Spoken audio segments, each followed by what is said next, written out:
Il est 13 h, bonjour à tous, merci de votre attention. Voici les titres à la une de l'actualité ce jeudi. Le Premier ministre Patrick Hachi a salué hier mercredi la coopération sanitaire ivoiro-égyptienne qui a abouti à la première transplantation de foie qui a eu lieu au centre hospitalier universitaire de Treichville. Il a reçu en audience les spécialistes égyptiens et ivoiriens qui ont travaillé ensemble au succès de cette opération. L'on note une baisse de la prévalence du VIH-Sida au corridor Abidjan-Ouaga. Ce résultat serait une des conséquences de l'engagement de la Banque mondiale dans la lutte contre le VIH-Sida à ce corridor. Engagement marqué par une aide au financement de projets portant sur la sensibilisation des différents acteurs que l'on retrouve le long de cet axe majeur du transport inter-État. On en parle dans cette édition. Au Mali, 4 soldats de l'armée malienne ont été tués, une dizaine d'autres blessés dans une attaque survenue à Nara, dans l'ouest du pays, une zone où sont implantés les djihadistes. Voilà pour l'essentiel. Bonjour à tous et merci de nous suivre. Lorsque les expertises égyptiennes et ivoiriennes collaborent, c'est la coopération sud-sud qui s'approfondit, qui se porte mieux. Des spécialistes égyptiens et ivoiriens qui ont travaillé ensemble à la réussite de la première transplantation du foie réalisée en Côte d'Ivoire au CHU de Treichville ont été reçus en audience par le chef du gouvernement Patrick Hachi. C'était hier mercredi à la primature, délégation conduite par le ministre de la Santé Pierre Damba. Sidonie Davila nous en parle. La Côte d'Ivoire vient de réussir sa première transplantation hépatique ou greffe du foie. Le professeur Eli Kelly est l'un des acteurs clés de ce succès. Je suis sur ce projet depuis plus de 30 ans et aujourd'hui c'est l'aboutissement donc de beaucoup d'efforts. En instituant ce programme à Abidjan, nous allons donc permettre à nos concitoyens d'avoir accès. Notre souci, c'est de pouvoir réaliser avec aisance et sans complication. La transplantation hépatique est la solution de la dernière chance en cas de maladie grave du foie. Une opération très délicate réalisée conjointement par des spécialistes ivoiriens et égyptiens. Les deux délégations à la primature ont rendu compte au Premier ministre de leur exploit. Le message clair, c'est que la Côte d'Ivoire, pour faire greffe hépatique maintenant, elle peut être un centre de greffe hépatique, de chirurgie hépatique et pancréatique avancée. Et j'espère qu'on va continuer la collaboration. Selon les experts, depuis 2017, 31 personnes sont en attente d'une transplantation du foie. Un chiffre qui a certainement évolué à nos jours. La première initiative a été réalisée avec une femme âgée de 60 ans le lundi dernier. Une performance qui réjouit la tutelle. Le professeur Kelly et ses collaborateurs du CHU du Treichville ont pu donc faire une formation avec l'appui de l'OMS en Égypte, qui a une longue expérience donc, de transplantation donc, de foie. Et après, donc, nous avons invité l'équipe égyptienne à venir sur notre sol pour évaluer donc, le plateau technique. Donc, nous avons retenu l'Institut de cardiologie d'Abidjan comme un centre capable donc, de faire ce type d'opération. Pour le chef du gouvernement, Patrick Hachi, cet exploit en matière sanitaire est un gage de progrès qu'il salue. L'objectif de la Côte d'Ivoire fixé par son Excellence Monsieur le Président de la République, c'est de faire de la Côte d'Ivoire un centre d'excellence, de référence et un hub sanitaire. Et ça commence bien sûr par la qualité du plateau technique. Et je pense que le succès que vous venez de réaliser là est un pas de plus vers cet objectif-là. Nous souhaiterons donc vous remercier, encourager nos collaborateurs et nos chirurgiens ivoiriens de continuer, je dirais, dans cette voie-là qui contribue à améliorer quelque chose d'extrêmement important pour le président, qui est la qualité des soins qui sont donnés aux populations ivoiriennes. Le Premier ministre ne manquera pas de saluer l'accompagnement considérable de l'OMS lors de la transplantation du foie. Une opération au cours de laquelle la présence remarquée des spécialistes ghanéens comme observateurs a été remarquée. Vigilance et encore vigilance, il faut redoubler de vigilance. L'on assiste à une flambée des cas de contamination à la Covid-19, assure l'évolution de la maladie en Côte d'Ivoire.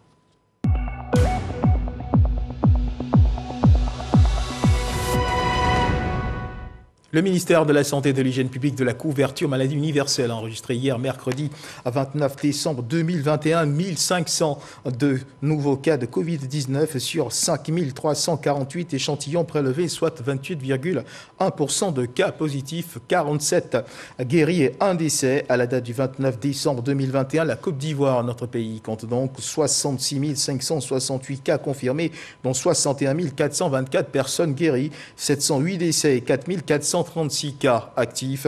Le ministre de la Santé et de l'Hygiène publique de la couverture maladie universelle invite toutes les personnes âgées de plus de 18 ans à se faire vacciner dans les centres de vaccination. La vaccination contre la Covid-19, rappelons-le, qui reste gratuite et volontaire. Et on continue de parler de santé, surtout de cet acte de solidarité. Les cadres de la région du Hambol au chevet de 100 malades au CHR de Katiola. Une initiative marquée par des dons numéraires et des cadeaux aux malades. Il s'agit pour eux de se rapprocher davantage des populations. Kader Sokotogo. Plus de 100 patients bénéficient de la solidarité des cadres de la région du Hambol au centre hospitalier régional de Katiola. Aïssatou Kone, vice-présidente du conseil régional du Hambol, et le représentant du ministre Ali Koulibaly, au chevet des malades et responsables de l'hôpital, ont ainsi sillonné tous les services. Ici, dont un numéraire aux malades et là, des cadeaux pour les nouvelles naissances.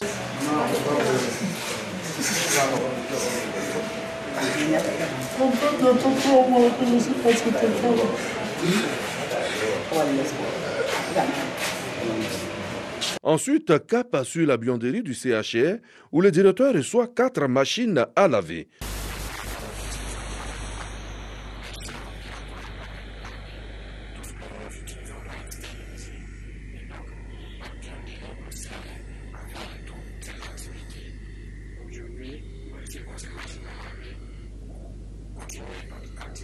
Pour les donateurs, il s'agit d'être davantage proche des populations.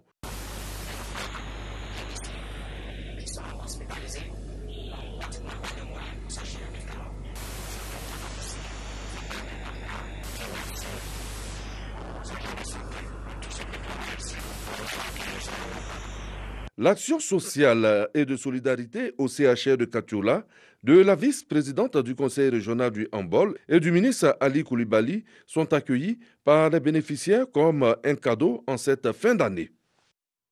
Deuxième titre de cette édition, la Banque mondiale engagée dans la lutte pour la réduction de la prévalence du VIH-Sida le long du corridor Abidjan-Ouagadougou par son aide au financement de projets comme ce projet portant sur la sensibilisation des camionneurs, des travailleurs du sexe et des jeunes le long de cet axe majeur du transport inter-État. Les résultats de cette sensibilisation ont été présentés par Local, l'organisation du corridor Abidjan-Lagos et l'OFT, l'Observatoire de la fluidité des transports. Léon Proulx. Abidjan-Ouagadougou, 1189 km, environ 4000 camionneurs et un risque de contamination au VIH-Sida de 12,6%, équivalent à la prévalence de cette pandémie chez les travailleurs du sexe. Après 9 mois d'activité de mars à décembre, le long de cet axe majeur du transport inter-État, l'organisation du corridor Abidjan-Lagos ne peut situer avec exactitude sur le risque actuel de contamination au VIH-Sida. Local est sûr, cependant, la prévalence de la pandémie le long du trajet Abidjan-Ouagadougou, route et rail compris, a baissé. Il y a eu la mise à disposition des condoms et des lubrifiants au niveau des travailleurs du sexe qui sont les clients favoris des camionneurs. Les camionneurs eux-mêmes ont eu une amélioration de leur connaissance véritable en matière de VIH, ont pris des décisions pour se protéger en cas de rapport occasionnel. Au total, 15 000 personnes, camionneurs, travailleurs du sexe jeunes sensibilisés à GESCO, Tumodi, Yamoussoukro, Bouaké, Niakara, Ferké et Ouangolodougou. Reste à perpétuer ces acquis pour améliorer durablement l'environnement et la sécurité du commerce le long du corridor Abidjan-Ouagadougou. Le projet a été mis en place avec les agents de l'OFT. Donc il y a eu un transfert de connaissances et de compétences à cette structure. Donc ce qui va se faire, c'est qu'au terme du projet PAMOUSET, l'OFT désormais pourra continuer ces questions de sensibilisation de VIH avec d'autres financements qui sûrement viendront du gouvernement et des autres partenaires financiers. Cette sensibilisation sur le VIH-Sida ciblant les camionneurs, les travailleurs du sexe et les jeunes dans le cadre du projet d'appui à la modernisation du secteur du transport et la facilitation du commerce sur le corridor Abidjan-Ouagadougou, projet financé par la Banque mondiale. On change de registre à présent pour parler de sécurité routière. Au volant, les femmes conductrices professionnelles seraient plus prudentes. Mieux, elles auraient plus de respect pour le code de la route. Un comportement exemplaire et responsable que les organisateurs de la 3e édition de la Journée nationale des chauffeurs de Côte d'Ivoire ont voulu mettre en lumière en faisant des exemples. C'était au cours de la 3e édition de la Journée nationale des chauffeurs de Côte d'Ivoire, organisée par l'Association pour les devoirs et droits des chauffeurs de Côte d'Ivoire, en partenariat avec le Haut Conseil du patronat des transporteurs. Marie-Ange Kouakou et Cheikh Koné. À Djamé Liberté, c'est dans cette commune que Blandine Sadia exerce le métier de conductrice. Elle a longtemps été apprentie Baka sur la ligne à Djamé-Benjerville. Aujourd'hui, Blandine est chef de sa propre société de transport en commun. Étant apprentie, j'avais un petit magasin de réparation de téléphones portables dont je me débrouillais. J'ai économisé l'argent un peu pour pouvoir créer ma propre société. Je suis allée créer ma société au CPC et puis j'ai déposé mon dossier au FDTA et puis par la grâce de Dieu, lors du renouvellement du parc auto organisé par le chef de l'État, son Excellence M. Alassane Dramane Ouattara, j'ai reçu un mini-car de 26 places. Le secteur du transport est réputé être dédié aux hommes, mais Blandine Sadia a su s'insérer dans ce domaine. Pour elle, conduire des pères et mères de famille à leurs différents services demande une grande concentration. Nous sommes au milieu des jeunes qui nous rivalisent beaucoup. Nous sommes des femmes conductrices. Étant au volant, nous sommes beaucoup prudentes et on a la tête posée, on n'utilise pas de l'alcool. Parce qu'en voulant utiliser de l'alcool, c'est comme si tu es en train de te faire du mal. Puisque tu portes au moins la vie de plusieurs personnes. Et toi-même, ta vie même est là.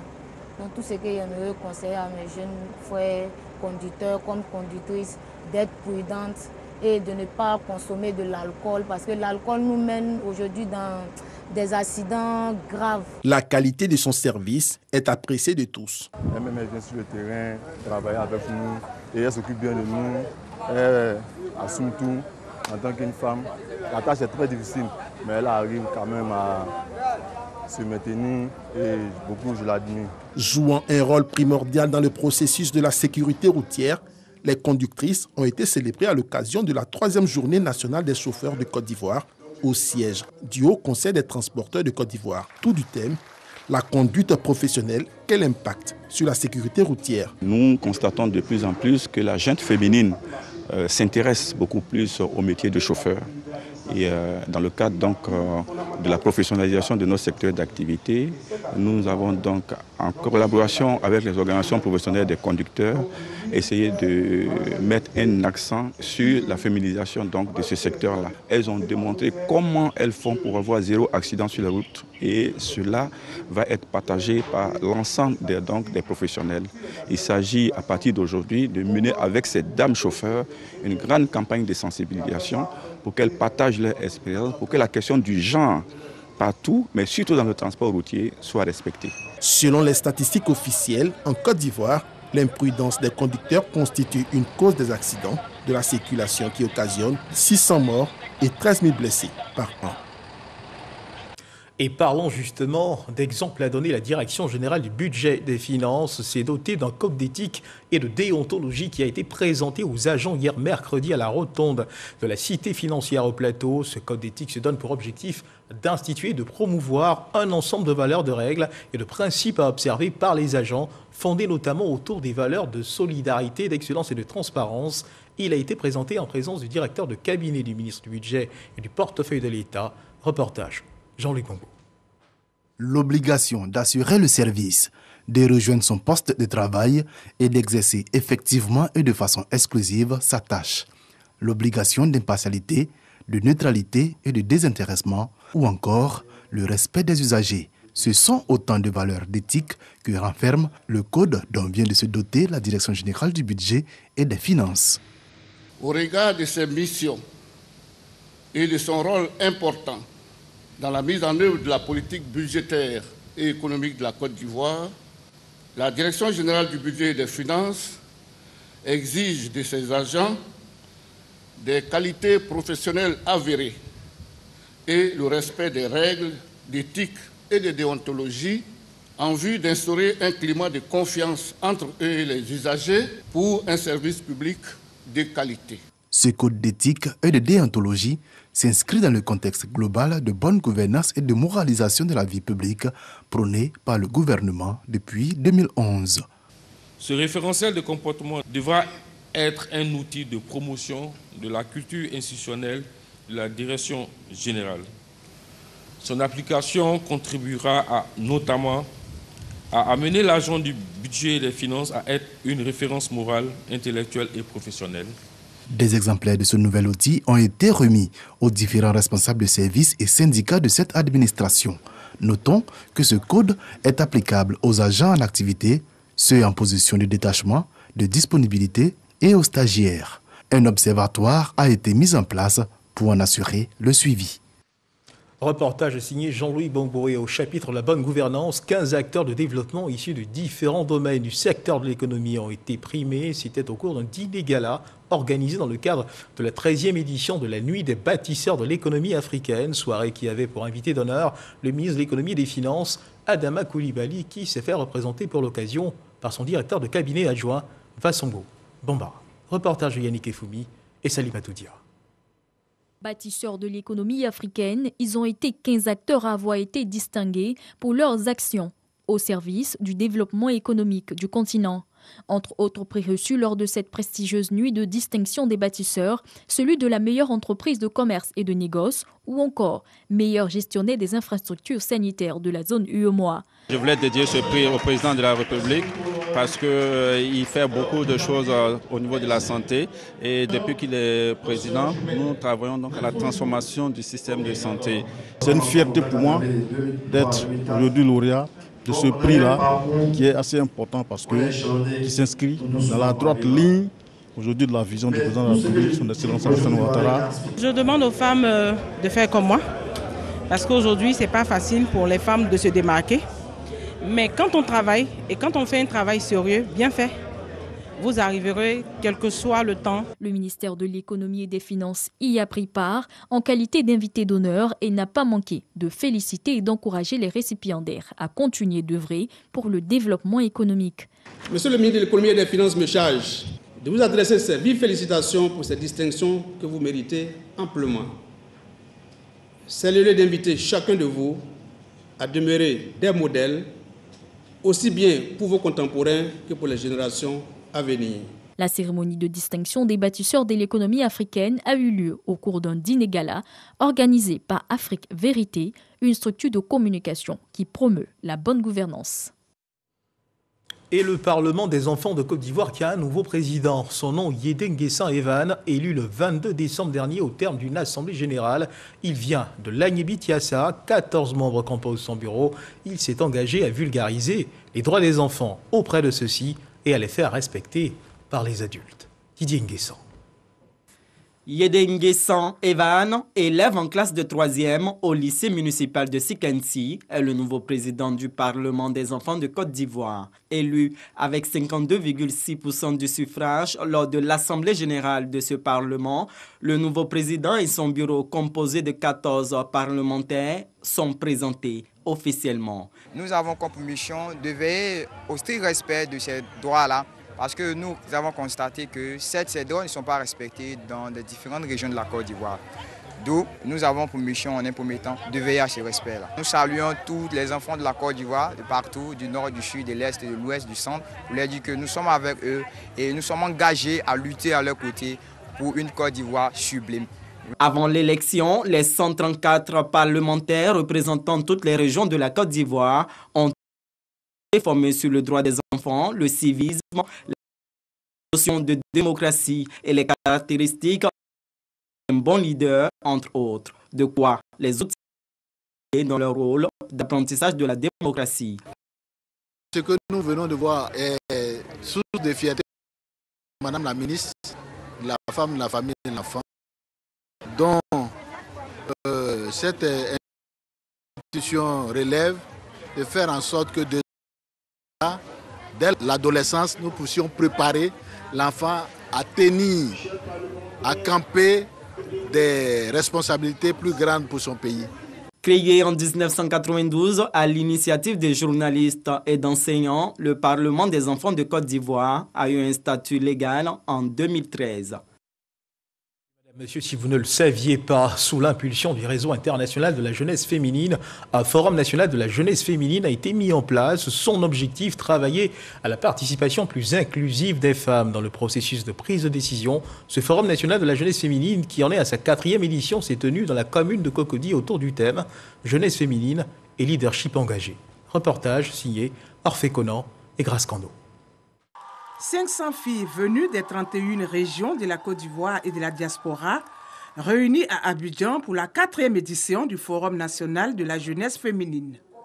Cette rencontre a pour objectif, entre autres, de promouvoir la jeunesse féminine et de lui faire jouer son rôle dans le processus de développement et de gouvernance. Nos attentes sont multiples, c'est une collaboration franche dans le sens de la participation dans nos différentes activités, dans le sens de partage d'expériences, des vécus des jeunes filles. Qui, mieux que les filles elles-mêmes, peuvent se battre pour elles-mêmes. Donc il faut les associer à la lutte, il faut les écouter, il faut les interroger et il faut permettre qu'elles s'expriment sur ce qu'elles attendent de la vie. Selon les chiffres officiels, la présence des femmes dans les instances de prise de décision reste encore minoritaire. On enregistre à l'Assemblée nationale 32 femmes sur 254 députés.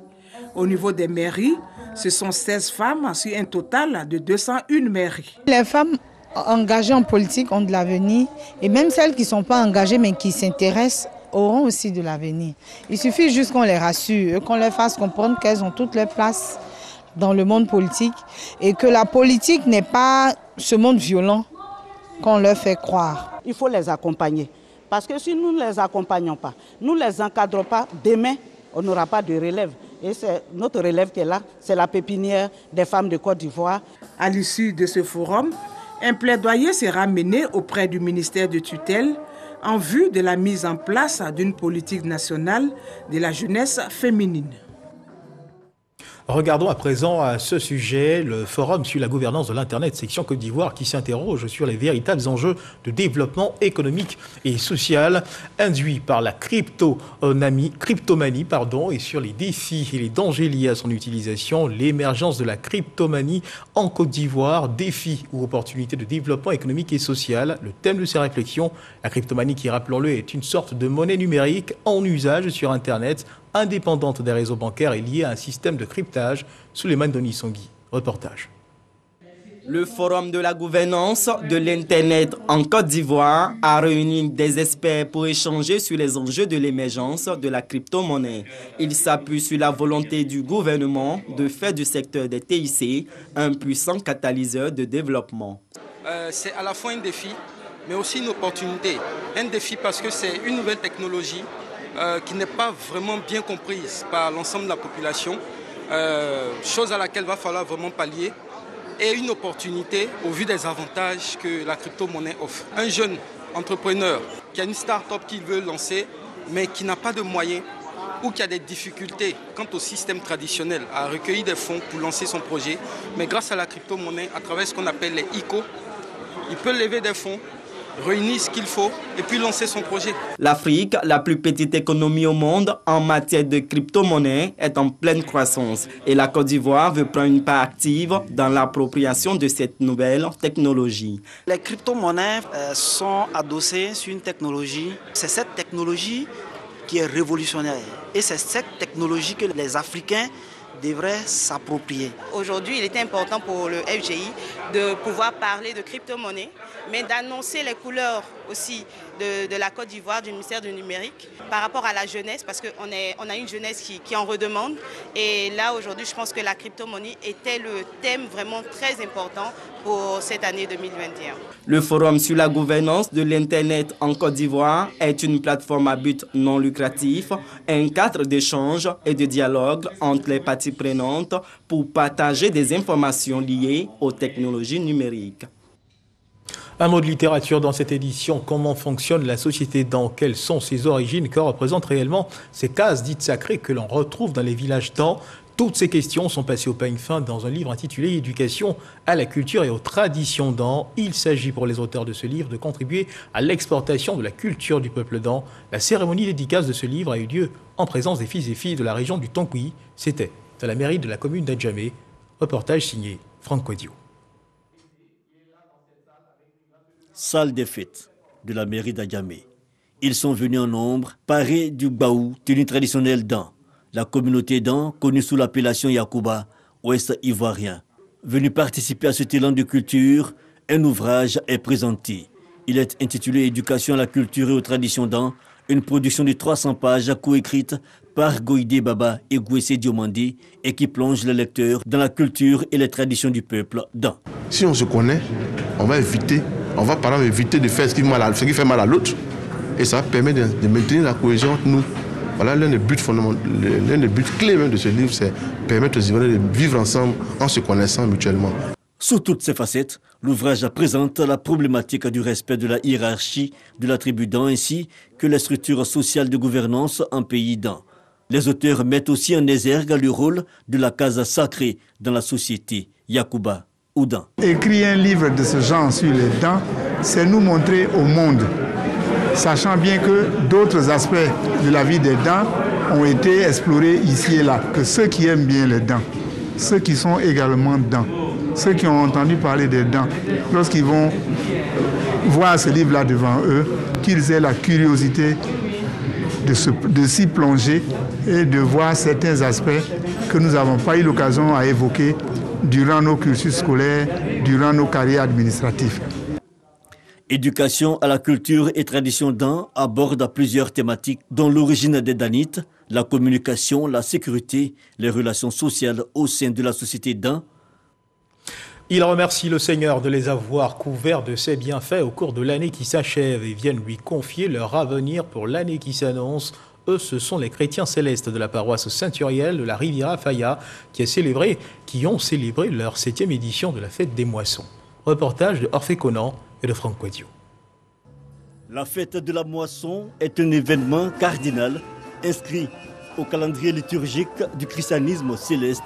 Elle est communément célébrée en fin d'année. Les fidèles de la paroisse Saint-Uriel de la Riviera Faya prennent part à cette commémoration. Nous organisons cette fête en remerciement à tout ce qui nous a fait de bien au cours de l'année jusqu'en cette fin d'année. Et nous implorons encore sa miséricorde pour l'année suivante afin que le Dieu Tout-Puissant soit toujours avec nous, avec nos familles, nos parents proches et lointains, avec la Côte d'Ivoire.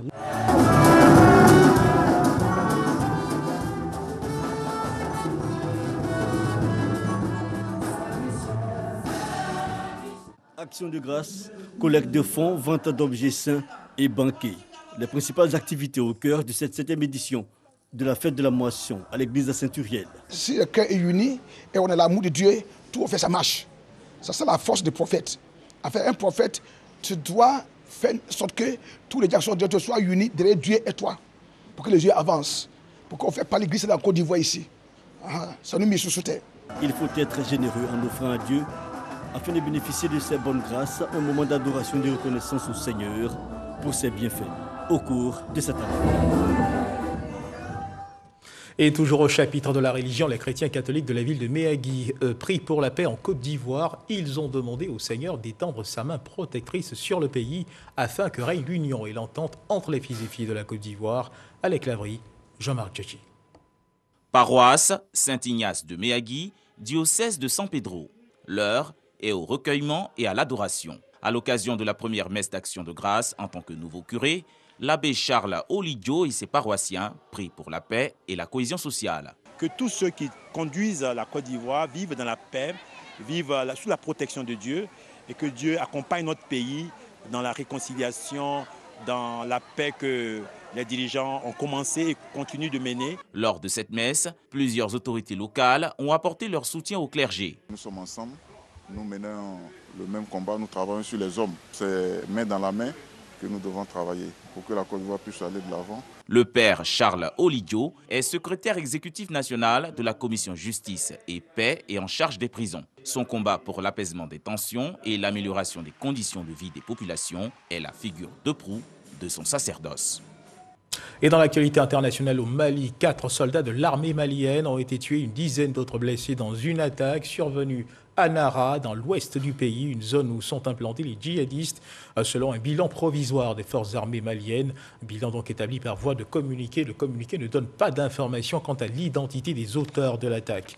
Et toujours dans le tour du monde de l'actualité, en Afrique du Sud, la dépouille mortelle de Monseigneur Desmond Tutu est arrivée ce jeudi matin à la cathédrale Saint-Georges du Cap, son ancienne paroisse. Le public pourra donc se rendre à la cathédrale, puis de nouveau vendredi avant les obsèques prévues samedi. Depuis dimanche, des centaines de Sud-Africains ont afflué devant la cathédrale où un registre a été ouvert pour y déposer messages et bouquets de fleurs.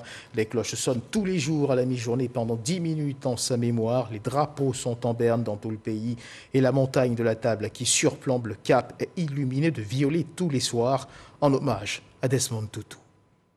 C'est sur cette information que se referment les pages de cette édition. Merci de nous avoir suivis. Dieu garde la Côte d'Ivoire.